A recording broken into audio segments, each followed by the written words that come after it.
हम विजयादशमी के पर्व, कल विजयादशमी का पर्व था, हम सभी ने बनाया। आज शस्त्र पूजन का कार्यक्रम हमने बनाया। क्या आवश्यकता है शस्त्र पूजन को बनाने की? क्यों आवश्यकता है शस्त्रों की पूजा करने की? हमारे शास्त्रों में एक पंक्ति कही जाती है, शस्त्रेण रक्षिते राष्ट्रे शास्त्र चर्चा प्रवर्तते। अर्थात शस्त्र अस्त्रों से रक्षित राष्ट्र में ही शास्त्र चर्चा, अध्यात्म चर्चा संभव है। अगर देश में शास्त्रों की चर्चा करनी है, वेदों की चर्चा करनी है, वेदांतों की चर्चा करनी है, तो आपकी सीमाएं सुरक्षित है, तभी आप चर्चा कर पाओगे, अन्यथा नहीं कर सकते। इसलिए शस्त्र पूजन की आवश्यकता है। पढ़ते देखते रामायण, मैं कहती हूँ कि राम जी का जीवन प्रत्येक व्यक्ति के लिए आदर्श है। आदर्श पुत्र, आदर्श पिता, आदर्श पति, आदर्श भाई, आदर्श राज्य पालक, अगर सारे गुण कहीं देखने हैं तो मर्यादा पुरुषोत्तम श्री राम का जीवन उठाइए। आप देखिए वो समय जब समुद्र से कह रहे हैं रास्ता दे दो, लेकिन समुद्र का विमान है, नहीं दिया, तब क्या तुम क्या बातें हो? विनय न मानत चल थी, गए 3 दिन बीत, और बोले राम सकोप भर, भय बिनु होय न प्रीत, भय बिनु होय न प्रीत। इसलिए शस्त्र पूजन की आवश्यकता है। लेकिन हमारी समस्या क्या रही? हम शारीरिक गुलाम थे पहले, लेकिन आज मानसिक गुलामी की ओर अग्रसर है और पता ही नहीं है। समस्या यह है, पता भी नहीं है। गुलाम होने से ज्यादा बड़ी समस्या है पता नहीं होना। आप विचार करो, अगर किसी जाति को नष्ट करना है, किसी कौम को नष्ट करना है, किसी देश को नष्ट करना है, उसके स्वाभिमान को खत्म कर दो, वो अपने आप खत्म हो जाएगा। अगर मुझे खत्म करना है, मेरे दादाजी को खत्म कर दो, मैं तो खत्म ही हूँ। अगर हमको खत्म करना है, महाराणा प्रताप को गाली दे दो, छत्रपति शिवाजी को दे दो, झांसी रानी को दे दो, मर्यादा पुरुषोत्तम श्री रामचंद्र को दे दो, तो हमारी क्या औकात, हम तो खत्म ही है। फिर यही समस्या हुई। लोग राम जी में प्रश्न चिन्ह लगाते हैं। क्यों? क्योंकि वो जानते हैं अगर इनकी जड़ों को नहीं हिलाओगे तो ये वट वृक्ष हिल नहीं पाएंगे, इसलिए राम जी को हिलाओ। इसलिए राम जी में प्रश्न चिन्ह लगाते हैं। कौन थे राम जी? जब नारद मुनि से वाल्मीकि पूछते हैं, कौन अस्मिन् सांप्रतम लोके, जो आज कहते हैं राम जी काल्पनिक थे, मैं कहती हूँ परदादा नहीं देखे तुम्हारे, क्या तुम्हारे दादा को काल्पनिक कह दे? राम जी को काल्पनिक कहने वाले तुम्हारे दादा परदादा क्या काल्पनिक थे? कौन थे? कौन अस्मिन् सांप्रतम लोके गुणवान कश्च वीर्यवान। उन्होंने कहा कि पूरी पृथ्वी पर इस समय कौन ऐसा व्यक्ति है जो धर्मज्ञ है, जो कृतज्ञ है, जो न्यायप्रिय है? वाल्मीकि मुनि, महर्षि वाल्मीकि नारद मुनि से पूछते हैं। तो उन्होंने जो बात कही थी, उन्होंने कहा था रक्षिता स्वस्य धर्मस्य।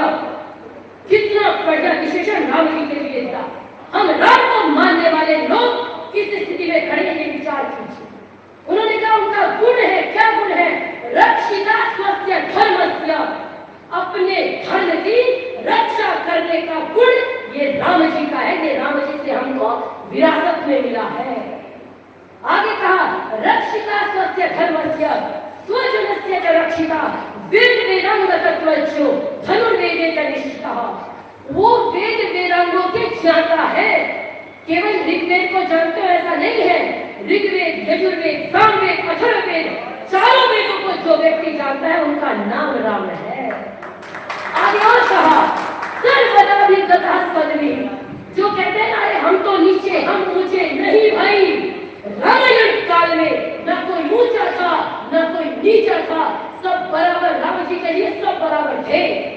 उसके बाद अगर आप राम जी को गाली देते हो तो हम सहन नहीं करेंगे, कभी नहीं करेंगे। राम जी के लिए क्या कहा? उन्होंने कहा कि वो व्यक्ति है सर्वदा भी गता सदवी समुद्र सिंधु भी। जैसे सारे समुद्र, सारी नदियां समुद्र में मिल जाती हैं, वैसे सारे व्यक्ति राम जी में समाहित हैं। राम जी ऐसे व्यक्ति हैं सचा सर्व गुणों के कहो कौशल्यानंद वर्धन समुद्र गांभीर्य और धैर्य हिमवानी। उनकी गंभीरता समुद्र के समान है और उनका धैर्य पृथ्वी के समान है। ये राम जी के विशेषण है। राम जी को मानने वाले हम सभी लोग अपने मन को टटोले और जो गुण राम जी के हैं, आप अपने हृदय पे हाथ रख के बताओ कितने गुण हमने धारण किए राम जी के। हम राम जी को मानते हैं। उन्होंने 14 वर्ष तक वनवास कहा पिता के लिए। हमने कितने पिता की आज्ञा का पालन किया? अपने पिता की वो विचार करो। राम जी ने अपने भाई के लिए इतने बड़े राज्य को ठोकर मार दी। हम मेट इधर से उधर हो जाए तो भाई की गर्दन काट देते हैं। काहे के राम भक्त। राम बनने के लिए तपस्या चाहिए। त्याग दी सब कामना निष्काम बनने के लिए। त्याग दी सब कामना निष्काम बनने के लिए और 3 पहर तक तपा दिन शाम बनने के लिए। घर नगर परिवार ममता, घर नगर परिवार ममता, प्यार अपनापन दुलार राम ने खोया बहुत श्री राम बनने के लिए। राम ने खोया बहुत श्री राम बनने के लिए। आज हम वो थे कि राम जी के नाम पे हम सभी को राम जी के चरित्र को बताया करते थे। समस्या ये हो गई, राम जी के चित्र की तो पूजा की लेकिन चरित्र की पूजा नहीं की। मूल में भूल हो गई, वही समस्या उत्पन्न हो गई। आज तो लोग राम जी के नाम पे दे दो, आपने देखा होगा, भीख मांग रहे हैं। इस दुनिया में सारे मत मजहब संप्रदाय घूम लीजिए, एक भी ऐसा मत मजहब संप्रदाय नहीं होगा जो अपने देवताओं के नाम पे भीख मांगता हो हमारे अलावा। विचार करके देखिए, इसको उत्थान कहेंगे या पतन कहेंगे, ये विचार करने की आवश्यकता है। कौन थे राम जी? लक्ष्मण ने कहा सोने की लंका है, लंका सोने की है, आप यहाँ राज कर लो, भरत अयोध्या राज कर लेंगे, आराम से रहते, कोई समस्या नहीं होगी। राम जी ने जो कहा वो हम सब के लिए प्रेरणा स्रोत है। उन्होंने कहा अभी स्वर्णमयी लंका न मे लक्ष्मण रोचते जननी जन्मभूमिश्च स्वर्गादपि गरीयसी। सोने की लंका है लेकिन अच्छी नहीं लगती। जननी जन्मभूमि तो स्वर्ग से भी बढ़के है। हमने क्या किया अपनी मातृभूमि के लिए? हमने क्या किया? ये विचार करने की आवश्यकता है। लोग कह रहे थे संकट यहाँ से नहीं है वहां से है। मैं कहती हूँ बड़ी बड़ी हवेलियां बनाओ, कोई समस्या नहीं, लेकिन बांग्लादेश में जिनकी बड़ी बड़ी बिल्डिंगें थी, जब वीडियो आ रही थी देखे जा रहे थे, इतने भयावह वीडियो थे। ये स्थिति हुई है। आप कहोगे जी वहां हो गया, यहाँ क्या हो गया? मैं कहती हूँ कश्मीर में जाओ ना, वहां जाके बात करो। हमारी समस्या ये है, हम कुएं के मेढक बन के भाईचारे का दान एक कमरे में बैठ के देते हैं और दूसरों के मोहल्ले में जाने में हमें डर लगता है। हम इतने बड़े वीर हैं, ये विचार करने की आवश्यकता है। वेद का आदेश है वीर भोक्ता वसुंधरा। हम कितने वीर हैं, ये विचार कीजिए। हमने इतिहास पढ़ना छोड़ दिया, राम जी को पढ़ना छोड़ दिया, कृष्ण जी को पढ़ना छोड़ दिया।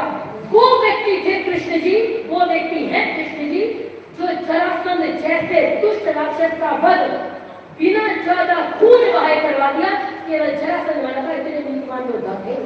हमने क्या बना दिया कृष्ण जी को? एक छलैया बना दिया। हमने भगवत गीता को नहीं पढ़ा। अभी कुछ लोगों ने कहा युद्ध लड़ेंगे तो धर्म साइड में रख दो। नहीं भाई, अगर धर्म साइड में रख दिया तो युद्ध नहीं लड़ पाओगे, धर्म को साथ लेके लड़ेंगे। धर्म एवं हति धर्मो रक्षक रक्षिता। जो धर्म की रक्षा करता है, धर्म उसकी रक्षा करता है, और मारा हुआ धर्म हमारा भी विनाश कर देता है। हमने राम जी को पढ़ा, आपने कभी देखा होगा राम जी ने इतना बड़ा राज्य छोड़ दिया।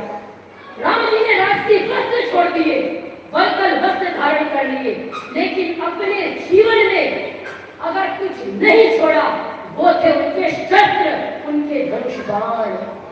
हमने वही प्रेरणा नहीं दी। शस्त्र पूजन कीजिए, लेकिन इनका उपयोग करना भी हमको आना चाहिए। हम उस परंपरा के लोग थे। रानी पद्मिनी की कहानी हम सब ने सुनी होगी। अपनी बेटियों को बताना भूल गए, अपनी बेटियों को सुनाना भूल गए, इसलिए आपकी बेटियों के टुकड़े कोई आपका 35 टुकड़े करके फ्रिज में पैक कर देता है, क्योंकि पद्मिनी की कहानी नहीं सुनाई अपनी बेटियों को। सुनाई तो होती। कौन थी रानी पद्मिनी? खिलजी ने कहा शीशे में देखना चाहता हूँ। यही कहा था ना। इतनी स्वाभिमानी कौम थे, इतने स्वाभिमानी लोग थे कि शीशे में दिखाने को भी अपनी बेटी को तैयार नहीं थे। हम उस परंपरा के लोग थे। हमने कहा नहीं देख सकते। 1 नहीं, 2 नहीं, 4 नहीं, 10 नहीं, 16,000 रानियों ने जोहर किया। लोग कहते तलवार लेके निकल पड़ती। मैं कहती हूँ इजराइल के दृश्य देखो। जब इजराइल की महिलाओं के साथ उन्होंने क्या किया, बांग्लादेश की महिलाओं के साथ क्या किया। झांसी रानी ने भी कहा था मरने के बाद भी मेरे शरीर का स्पर्श न कर पाए। हम जानते हैं ये कौन सी परंपरा के लोग हैं कि मरने के बाद भी इंसान को नहीं छोड़ेंगे। ये उस परंपरा के लोग हैं। 16,000 रानियां। लोग कहते हैं जौहर कायरता थी। मैं कहती हूँ तुम्हारे बाप दादे बड़े वीर थे भाई। अगर जौहर कायरता थी तो मोमबत्ती की मोम उंगलियों पे डाल के बताओ कि जौहर कायरता थी या वीरता थी, तब पता चलेगा। एक बहुत सुंदर कहानी के रूप में प्रस्तुत है। 16,000 रानियों ने जौहर किया। खिड़की दंदनाता आता है, कहाँ है पद्मिनी। उन्होंने कहा चीता की ओर इशारा किया, ये है पद्मिनी। उसने कहा जीवित नहीं रही।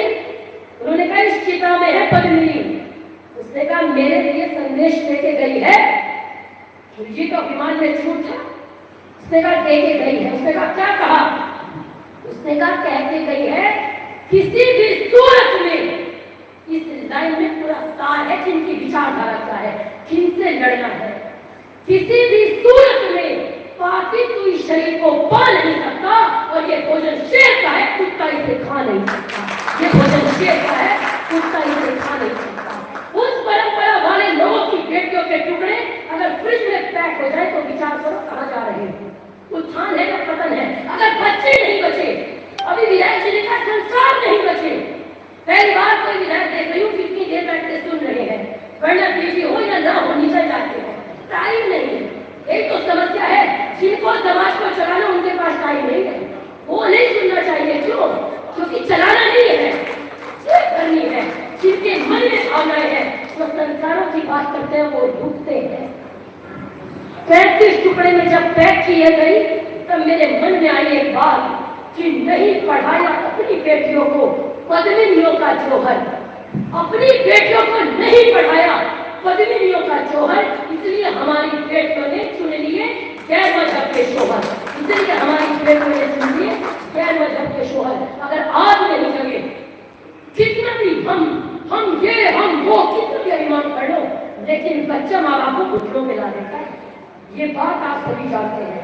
बच्चों को संस्कार नहीं दोगे, उनको बताओगे नहीं कि किस रास्ते पर चलना है तो बच्चों के कैसे। याद रखिए सदा अहिंसा सर्वोत्तम मन की कस्तूरी है। जब तक मेरे गेट पे आग लगती हम नहीं बोलते।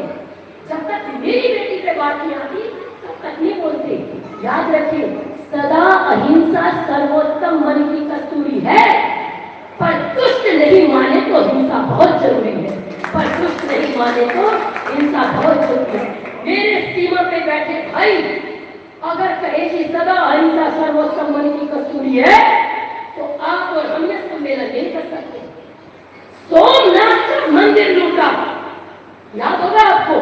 17 बार भारत को लूट के गए, हमें क्या बना दिया था। इसीलिए हम विचार करो कि हम कौन थे। सोमनाथ का मंदिर लूटा, कहाँ अहिंसा थी। भिक्षुणियों की छाती काटी, क्या वहाँ अहिंसा थी। माँ को लूटा, बहन को लूटा, क्या वहाँ अहिंसा थी। और आज भी लूटे जा रहे हो, ऐसी क्या मजबूरी है। और दुष्ट नहीं माने तो हिंसा बहुत जरूरी है। पृथ्वीराज चौहान ने छोड़ा, एक बार भी माफ करने के योग्य नहीं होते। पहली बार में सांप का फल कुचल लो तो गर्दन उठाने का औकात नहीं करेगा, हिम्मत नहीं करेगा। पृथ्वीराज चौहान ने पकड़ा, छोड़ा, फिर पकड़ा। गोरी ने गजनी में ले जाकर आंखों को फोड़ा। हमने सदा चांदनी बांटी, हमको सदा अमा मिली। हमने क्षमा किया हरदम, क्या हमको भी क्षमा मिली। आज भी किए जा रहे हो, ऐसी क्या दुष्ट नहीं माने तो हिंसा बहुत जरूरी है। दुष्ट नहीं माने तो हिंसा बहुत जरूरी है। बस यही कहते वाणी को विराम दूंगी कि हम सभी राम जी के जीवन को पढ़ें। हमको व्हाट्सएप यूनिवर्सिटी का स्टूडेंट कहने वाले लोगों को मैं कहना चाहूंगी कि आइए ग्रंथों की बात करते हैं। बस ये बात कहते वाणी को विराम दूंगी। मनुस्मृति हमारे देश में अभाव हो गया, पढ़ना छोड़ दिया। जब पढ़ना छोड़ दिया तो गाली देनी शुरू कर दी। अब मेरे दादे बहुत बड़े रजवाड़े रहे तो लोगों ने क्या सोचा, गांव की घटना गाड़ियों ऐसे ही मेरे दादा बहुत बड़ी व्यक्ति रही, मान लीजिए आपके दादा, तो लोग क्या करेंगे, हमारे दादा पे प्रहार करेंगे। यही करेंगे ना, रोज रोज प्रहार करेंगे तो एक दिन में शर्मिंदा हो जाऊंगी, मैं दादा ही नहीं मानती, उन्होंने तो मेरी बेइज्जती करा दी। यही होगा ना? नहीं, इसीलिए मनुस्मृति को निरंतर गाली दी जाती है, मनुस्मृति को चलाया जा रहा है। भाई मनु महाराज ने तुम्हारी कौन सा भैंस खोल दी जो तुमको इतना दुख हो रहा है? मनु महाराज एकमात्र ऐसे व्यक्ति है कि जो उनको पढ़ लेगा वो जिंदगी में गाली नहीं दे पाएगा, उनका प्रशंसक हो जाएगा। पढ़ते नहीं है इसलिए गाली देते हैं। अभी टीवी में डिबेट देख रही थी, दो पार्टी के प्रवक्ता, एक ने कहा मनुस्मृति महिलाओं का सम्मान नहीं करती, एक ने कहा करती है, दूसरे ने नहीं करती। आपने भी देखी होगी, नहीं करती नहीं करती नहीं करती। अब आपने मनुस्मृति का एक श्लोक सुना होगा, यत्र नार्यस्तु पूज्यते रमन्ते तत्र देवते। उदाहरण दे रही हूँ, जहाँ नारियों की पूजा होती है वहाँ देवता निवास करते हैं।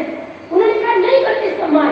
उन्होंने कहा एक श्लोक बताओ कहाँ सम्मान नहीं करती। उसने कहा यत्र नार्यस्तु पूज्यते रमन्ते तत्र देवते, यहाँ सम्मान नहीं किया।